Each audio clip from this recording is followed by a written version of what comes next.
So we're continuing our Better Than Before message series. Last week we wrapped up looking at 2 weeks of David. This week we're going to look at his son and successor to his throne, King Solomon. Father, we want to ask your blessing on this message this morning, Father. We don't want human opinion. We don't want worldly thoughts and ideas. God, we want the heart of your Spirit, Lord. So we invite you, Holy Spirit, to come and rule in this place. Rule and reign in this place this morning, God. Rule and reign through my words and through our hearts receiving what you have to say through this fascinating story. In Jesus' name, amen. All right, so Solomon took over for his dad, King David, and like his dad, even though this is a matter of history, it reads like a novel. You know, he's got quite a dramatic life. We don't have time to look at but a small fraction of life. I'm actually just going to do a very brief summary of some of the parts of his life. But what I really want to do is I want to focus on a gift that Solomon gave us at the end of his life. It's profound. It's awesome.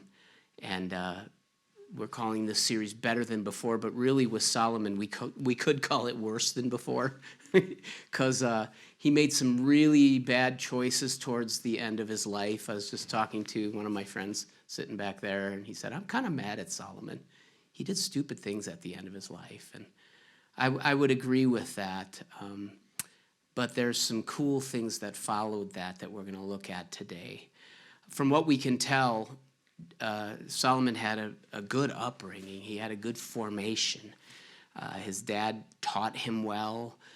In fact, right after he made Solomon king, while David was still on his deathbed, he gave his son these instructions.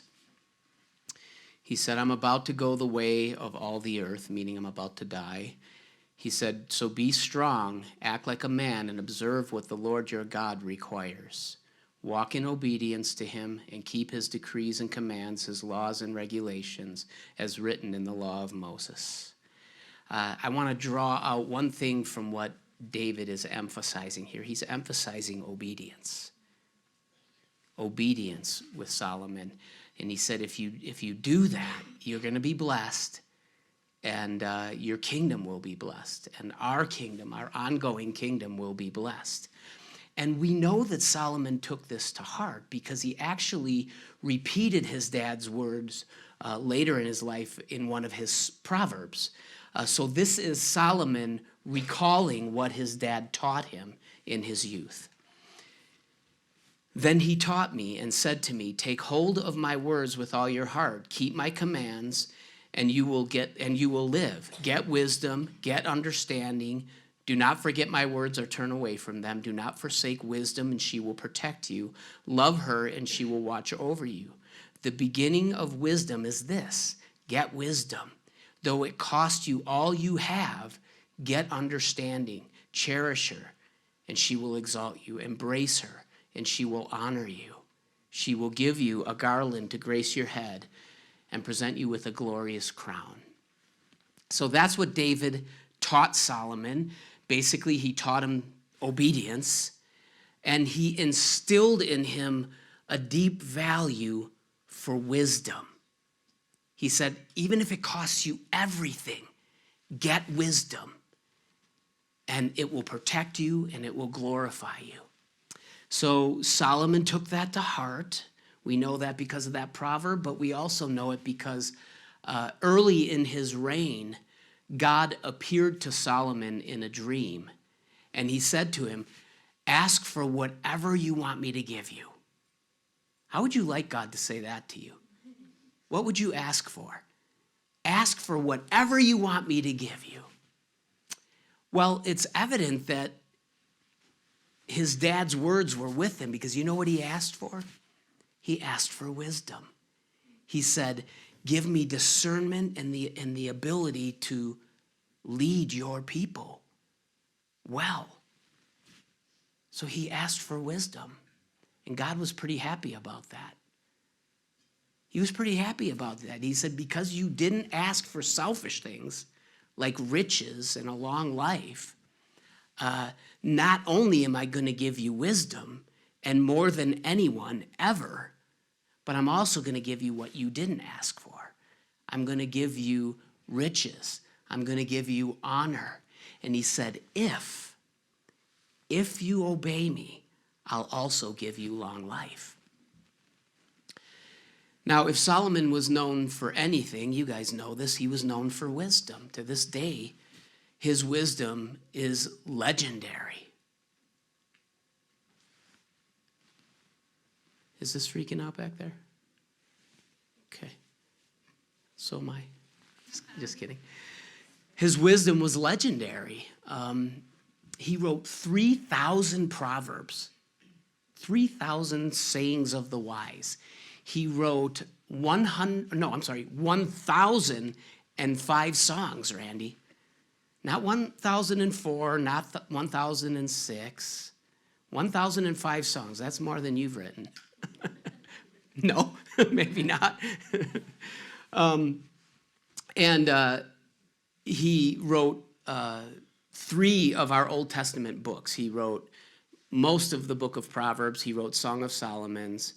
And most importantly for what we're looking at today, he wrote the book of Ecclesiastes, which we're going to spend some time in. So he achieved a lot of things. So his dad David achieved peace in Israel by military strength, but Solomon was able to maintain that peace at a high level and grow the kingdom tremendously through wisdom. Through wisdom. He was an expert in plants and animals, so nature and stuff like that. He was better than the best, most famous philosophers of the day.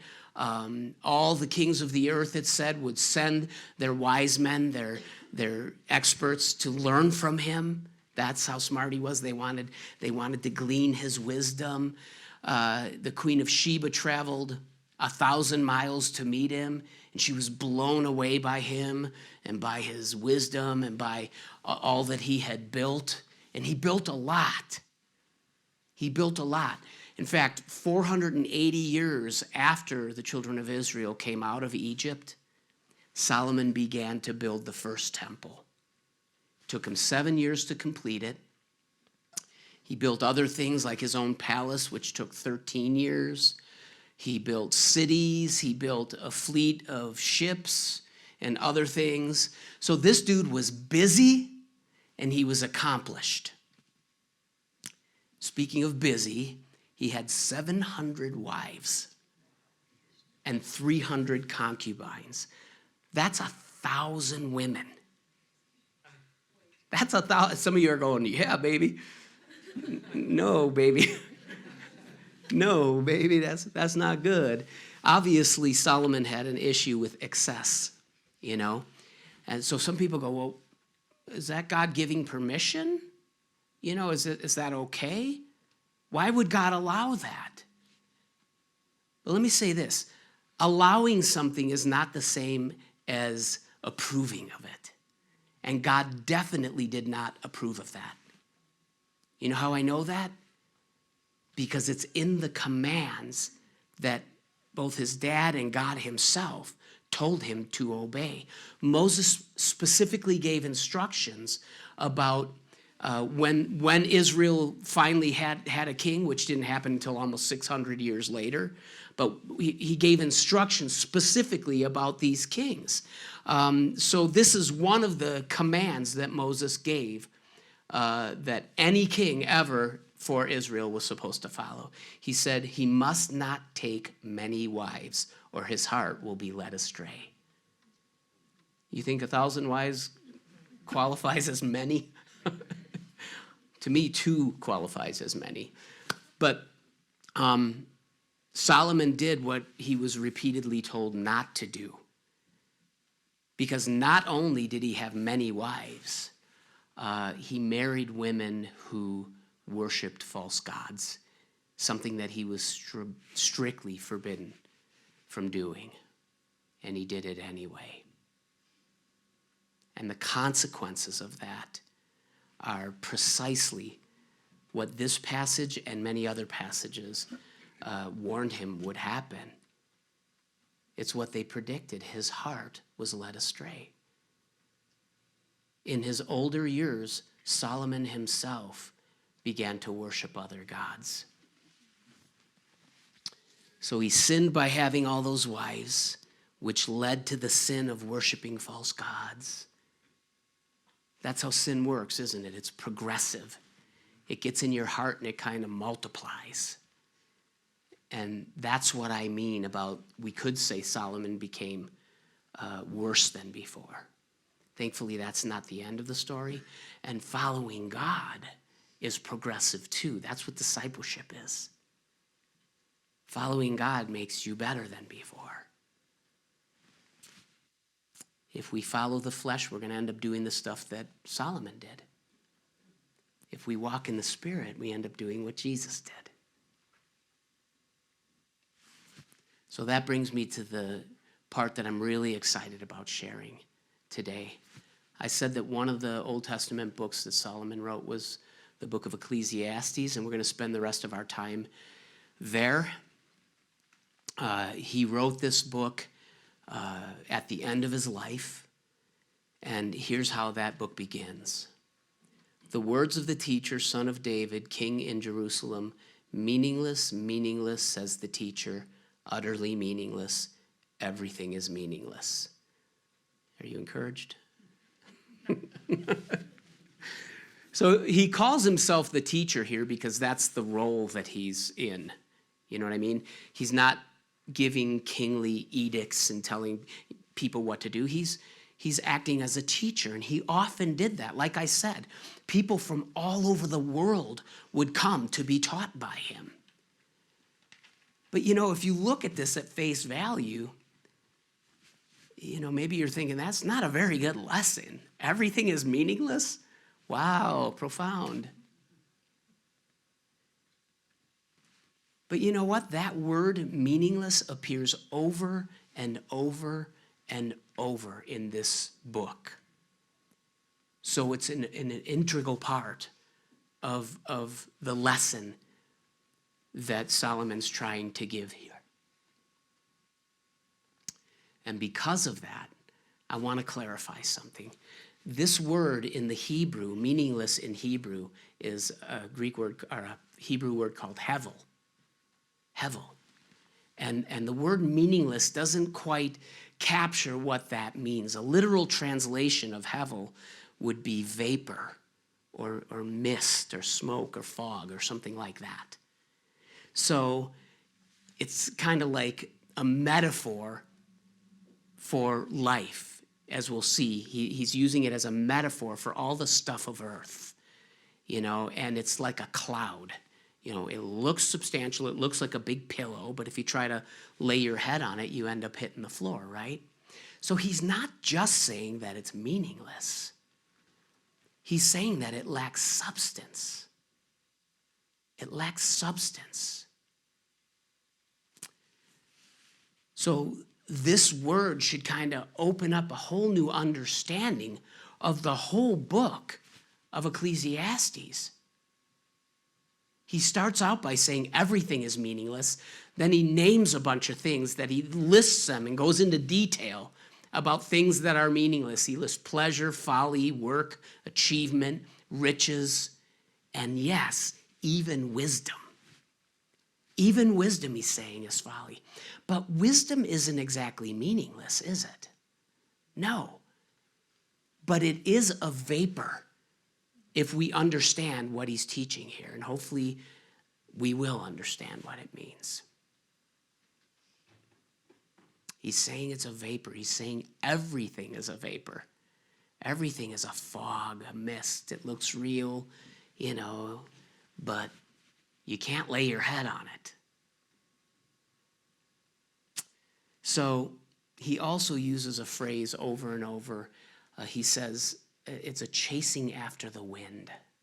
It's a similar metaphor, right? Because it doesn't make any sense to chase the wind. You can't ever catch it, you know. It's a chasing after the wind. So think about, how does that fit with reality? Because in reality, there is substance to life, isn't there? There is beauty. There is satisfaction from your work. There is wisdom. There's goodness in wisdom. So if that's true, then does this really make sense? Is earthly reality, see, a chasing after the wind is just another thing like fog. It's just, you see the wind, you see the effects, but it's not as substantial as maybe some other things. So why is all of this vapor? Why is all this a chasing after the wind? I mean, a lot of people just think, well, maybe it's the rantings of an old, depressed, rich guy who, you know, tried everything and he's still not happy, or something like that. Is that what this is? You know, maybe his 1006th song could be, I Can't Get No Satisfaction. Is that what this is? I mean, the Stones are old, but they're not that old. I don't think that's what's happening. In fact, I'm convinced that's not what's happening. It is true that he wrote this at the end of his life, so the old man thing is accurate.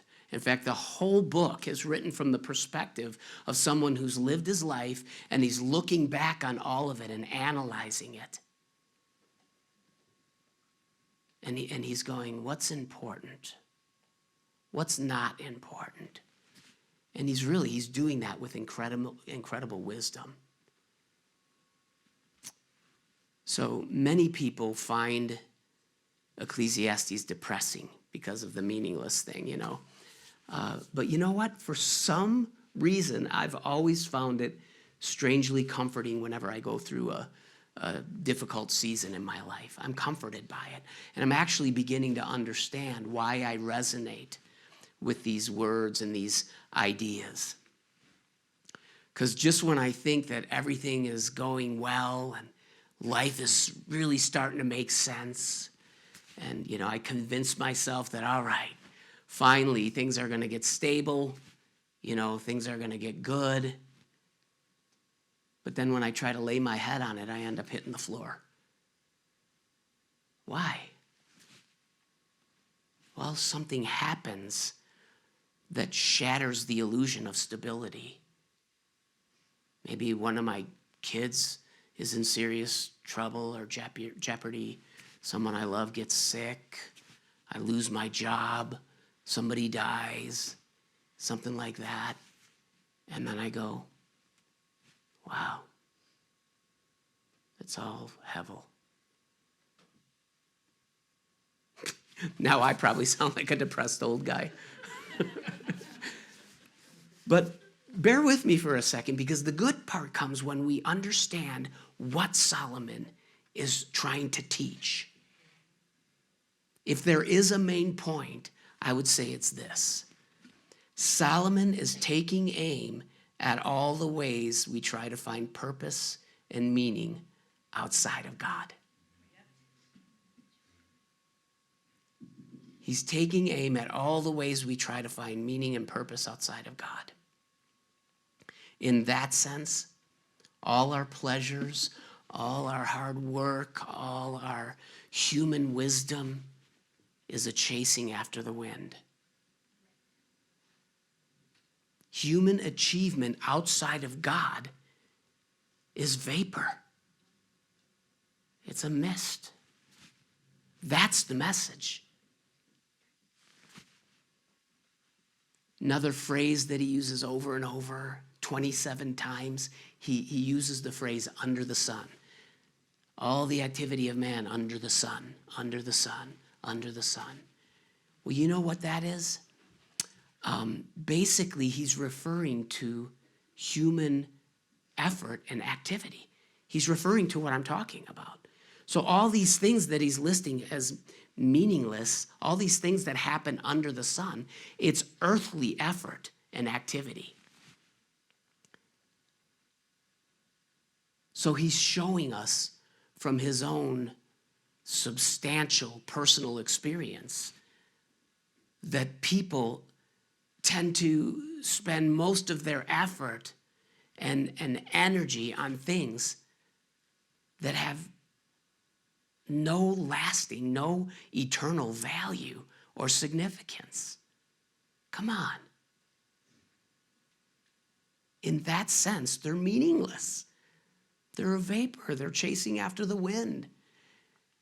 See, the truly important things in life are the opposite of what the world would have us believe they are, right? They say, you got to be successful to be significant.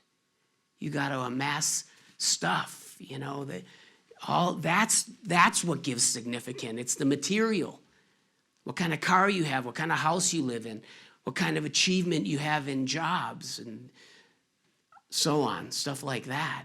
And heaven is the vapor, because what's heaven? Where's heaven? It's far off, right? You can't. They think heaven's a vapor, but it's not. Heaven is not a vapor. And the kingdom of God is the only thing that is not a chasing after the wind.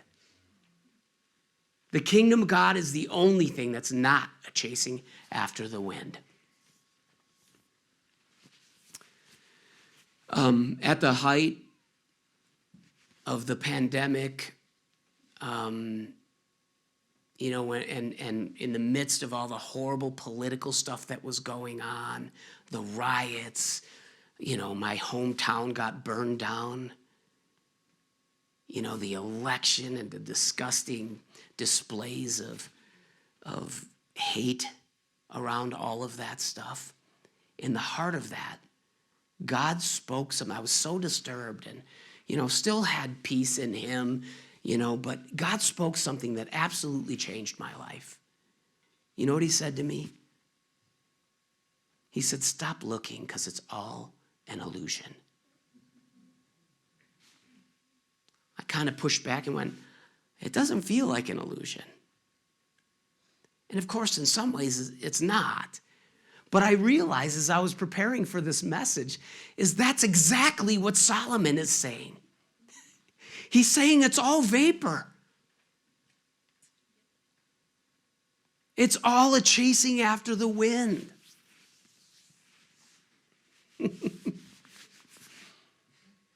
Now, of course, we're not going to play dead. And, we're not going to, pretend like the stuff that's happening around us isn't something we should engage in, or, in some ways we don't. In some ways we do. Vote. Yeah, get involved, be active, do all that stuff. But that's not what he means. He's not saying play dead. The key to this is he's talking about perspective and priority.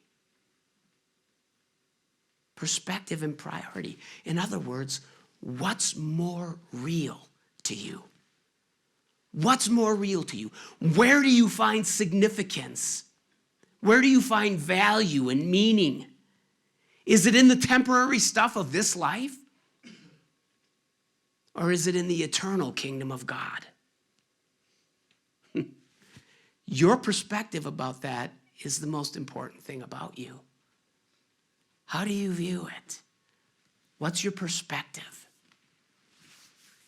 So I've used an analogy before about dark matter. You don't really have to understand what that means, but basically astrophysicists tell us that about 85% of all the matter in the universe is dark, meaning we can't see it, we can't even detect it. In fact, the only reason we know it exists is because how it affects other things. We can actually detect its gravity. We see movement of things that we're going, there's something there that's making other things move. stuff like that. Plus, the universe absolutely makes no sense without it. So we know dark matter exists. Can't exactly describe it or what it is, but we know it exists. The kingdom of God is like that. It's the more substantial part of reality, isn't it? And it's the more significant part, and it's the majority of reality. Life on this earth isn't the majority of reality. The kingdom of God is the majority of reality. Plus, life doesn't make any sense without it. It's a good analogy, I think. Not perfect, but it's a good analogy. And if we see the book of Ephesians through this lens, it's an amazing display of wisdom. It is the ultimate display of wisdom. And ultimately, as a believer, it's incredibly encouraging, not depressing. That's why it's always comforted me. I couldn't always articulate it, but it's very encouraging. I know it starts and ends with meaningless, meaningless, meaningless. Everything is meaningless. This is meaningless. That's meaningless. And you go, but he's not saying that exactly, right?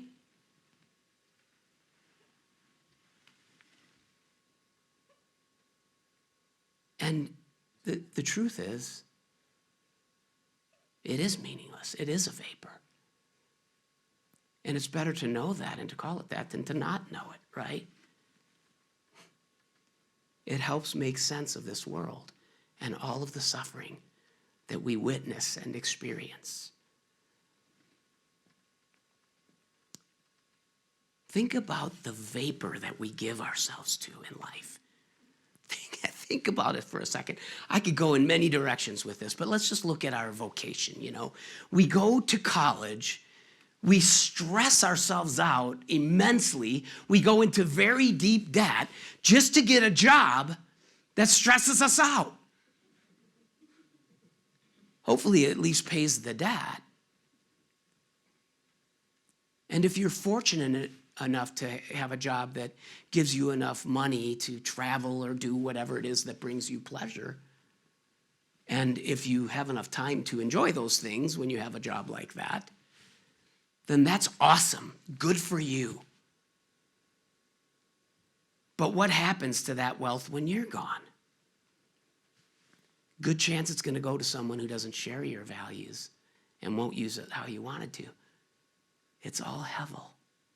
That's the kind of things that Solomon was writing about. It's all vapor. I don't mean to say that an education and a job and stuff like that is meaningless. I mean, I highly recommend you do both. Pleasure is an important part of a healthy life. Our spirits won't be healthy if we're not balanced that way. But none of those things are meaningful in an ultimate sense. So don't build your life on that. Don't chase that. Otherwise, when you get older, you'll look back on all of it and you'll go, man, it was all vapor. It was all meaningless. That's what's happening here. So what should we build our life on? I mean, how do we think about our earthly reality and existence and what's important and our priorities and perspective? Well, there's some good advice about that too. First of all, accept the vapor. What do I mean by that? Accept the fact that your life on this planet will always be full of vapor, unimportant in the ultimate sense things. Surrender to the fact that you have very little control over most of what happens in your life. Again, don't play dead because of that. You know, get a job, get an education, or do that in the opposite order, or not. You know, there's still importance and, in some sense, meaning to this life. Solomon acknowledges that all throughout the book. He says it's better to be wise than a fool. He says hard work is better than laziness, and so on. Several things. He goes, you know, he's not nullifying any of that stuff. But what it means to accept the vapor is that doing the right thing does not guarantee that things are going to go the way you want them to. It's all hevel. So we put our hope elsewhere, right? We put our hope in the kingdom of God, in the person of God, in the person of Jesus. We trust him with all of it. Next, enjoy the gift of God. Most people in our culture don't have a problem with this. But in 6 different places in this book, Solomon talks about enjoying just the simple things in life. Here's an example of that. Go, eat your food with gladness and drink your wine with a joyful heart, for God has already approved what you do. Enjoy life with your wife. Singular. Enjoy life with your wife, whom you love. Life under the sun. See that at the end? Under the sun. He's talking about the stuff of this earth, right? Enjoy your wife, whom you love, all the days of this vapor of a life under the sun.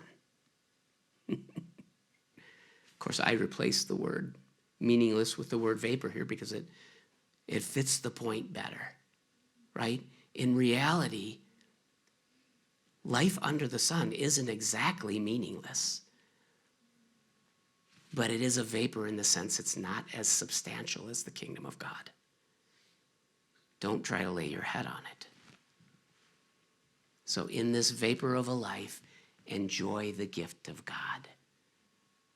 Listen, this is so important. Stop thinking about how life ought to be. Stop torturing yourself with the thought of how things should be.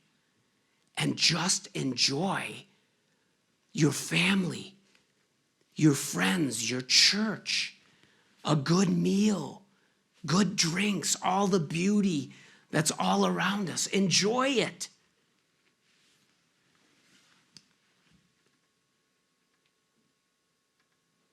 Now, I am aware that that kind of sounds like the folly that he's saying, don't build yourself on, doesn't it? That kind of sounds like the vapor. No, remember, this is about perspective. He's not nullifying the things of life. He's putting them into perspective. So rather than constantly pursuing the things of this earth and being upset, when they don't work out the way we want them to, we live in the moment, in that our sense of well-being, our joy, doesn't come from those things. Joy comes because our hope is in bigger and better things. Joy comes from the hope of the kingdom. And I'm not just talking about when we die. There is hope in the kingdom here and now in significant ways.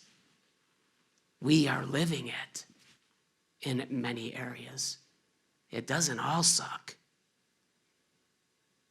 But we tend to think more about the parts that suck than we do about the parts, Why? Because they're in our face. Everything feels normal when it's good. That's normal. when things are hard. What's going on? Do you ever wonder, why are people like that? Why don't we go, well, 90% of my life is good, 10% of the time I suffer? Why? Because you're made for heaven. You were created for heaven.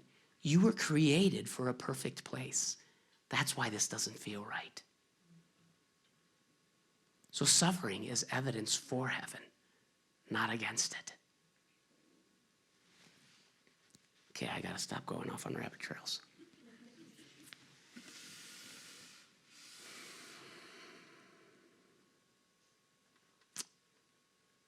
How do I summarize this? I'm just saying, don't spend your life trying to climb the corporate ladder. Don't live for money and fame and pleasure. Enjoy what God gives you under the sun. But don't live for those things. Don't chase the wind. Don't chase those things. But aren't you really happy, that he tells us to enjoy the simple things? Like dinner parties and each other. I think we do pretty well with that around here. Maybe sometimes some of you do a little too well around that. Just kidding. But above all, he concludes the whole book with really something that we all need to be constantly reminded of. This needs to be front and center. These are probably the last recorded words of Solomon. Now all has been heard. Here's the conclusion of the matter. Fear God and keep his commandments, for this is the duty of all mankind. For God will bring every deed into judgment, including every hidden thing, whether it is good or evil. That's his last words. So at the end of his life, he comes full circle back to what his dad taught him, to what God himself taught him. Obedience. Not trying to check the box, not trying to earn, but aligning with the will of God because it's the best thing. God tells us the best thing, the best way. God knows the key to our flourishing. So please have fun. Enjoy your life. But always keep these final words front and center. Because one day God's going to judge everything we do. That's not just an Old Testament concept, you guys. God's going to judge. We will be part of the white throne judgment under the mercy of Jesus if we say yes to him, not just in our mouth. That's part of it. Mouth confess, heart believe. If your heart believes, it plays out in your actions, right? If you believe a piano's going to fall on your head, you move. That's what faith is. It moves you. We're not earning our salvation. We're obeying God. Obedience. Because, one of the big takeaways from Solomon is this. Even wisdom doesn't assure that we're going to be smart enough to avoid sin. Right? Started out strong. Then one sin led to another sin. And those sins had significant consequences. Significant consequences. I can't list them all, but think about this. He asked for wisdom. God gave him smartest man ever. And because he prioritized wisdom, God gave him the things he didn't ask for. But then remember he said, if you obey me, I'll also give you long life. He didn't obey. And he died at about my age. Solomon died at about 60.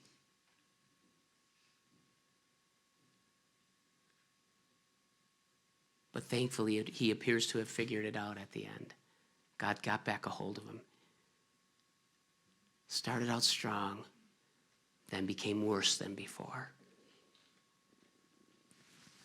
Surveyed his life and got better than before, and left us this final book of wisdom and these final words. Fear God and keep his commands. Let's pray. Lord, once again, we stand in awe of your wisdom in the word. It's astounding how thousands of years later, these words of wisdom still so perfectly apply to our life.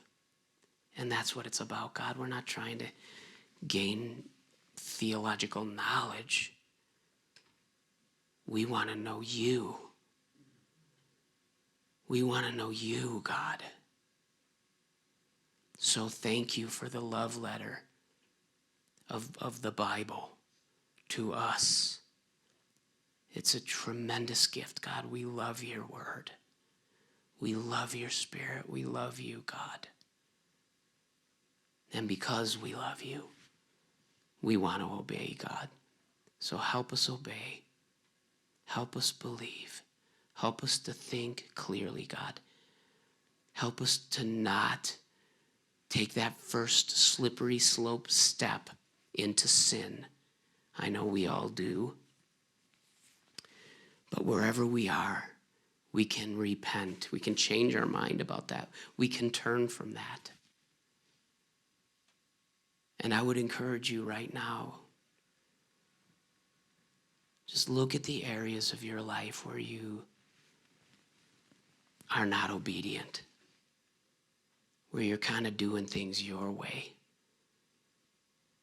and repent. Change your mind about it. It doesn't just mean be sorry.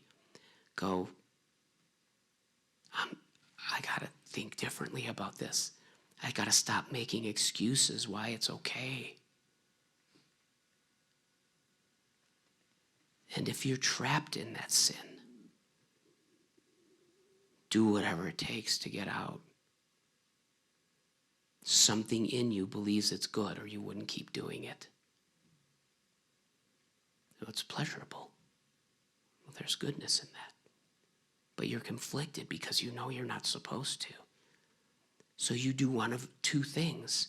You begin to harden yourself, like we talked about last week, and you find reasons it's not so bad. It's probably what Solomon did. Oh, I got 699 wives. What's one more?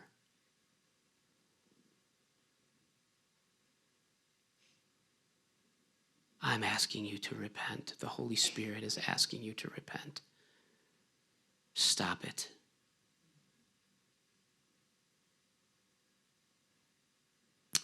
Lord, I pray that you would give us the strength to see clearly and to truly repent, to start thinking different about things and do whatever it takes to not let that slippery slope, that progression of sin take place in our lives.